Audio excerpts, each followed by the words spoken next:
Do you want equality between men and women? I do, which is why I own a gun. My Glock 43 is my equalizer. Too NRA for you? Then let's take a step back and think about this. I will start with this premise. Men are physically stronger than women. I know, even this is controversial these days, but men have more muscle mass and greater bone density. They run faster and punch harder. It's called biology. If a woman is going to protect herself against a man who intends to do her serious harm, she needs to even the odds. And what's the best way for her to do that? Own a gun and know how to use it.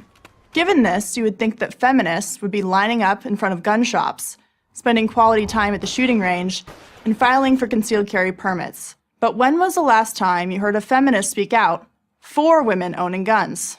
You haven't, because feminists aren't for gun ownership, they're for taking guns away from women.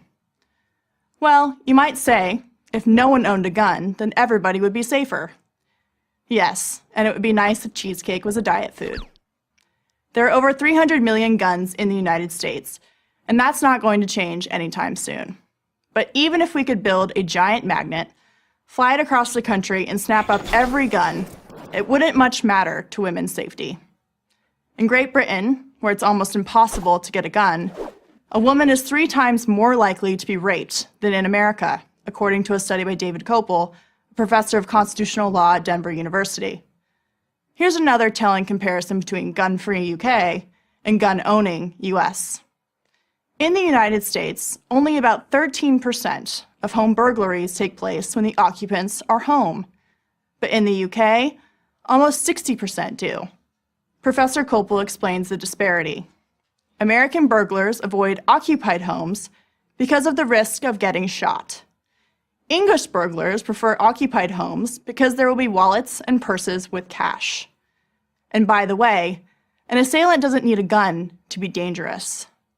What do you do if you're a woman and a man comes at you with a knife, or just his bare hands?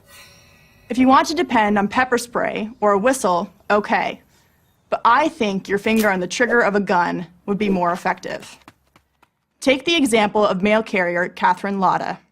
After she had been assaulted and raped by her ex-boyfriend, Latta tried to purchase a firearm. She was told it might take a month to get a permit. "I'll be dead by then," she recalls telling the clerk. That afternoon, she went to a rough part of town and bought a handgun. 5 hours later, her ex-boyfriend attacked her outside of her home. She shot him in self-defense and saved her life. I should add that firing a gun is very rare. Just carrying it, let alone brandishing it, is a deterrent. And isn't that the issue? Personal safety? How is a woman supposed to defend herself? What if an intruder breaks into her home? Liberal TV personality Sherry Shepherd answered this question a few years ago. At 1 a.m, the alarm in our house went off, Shepherd told her co-host on the popular daytime show, The View. As the alarm blared, her husband, Sal, went downstairs to look around. If something happened to him, a terrified Shepherd realized she had no way to protect herself or her son, Jeffrey. "All I had was this wicker basket. I don't have a bat, nothing. We're going to get a gun," I told Sal. "This just made me realize how vulnerable you are if you can't protect your home. And the police were wonderful. They came about 7 minutes later. But to me, that's 7 minutes too late." Luckily for Shepherd, the incident was a false alarm. But there are lots of cases where the alarm is real, especially in high-crime areas.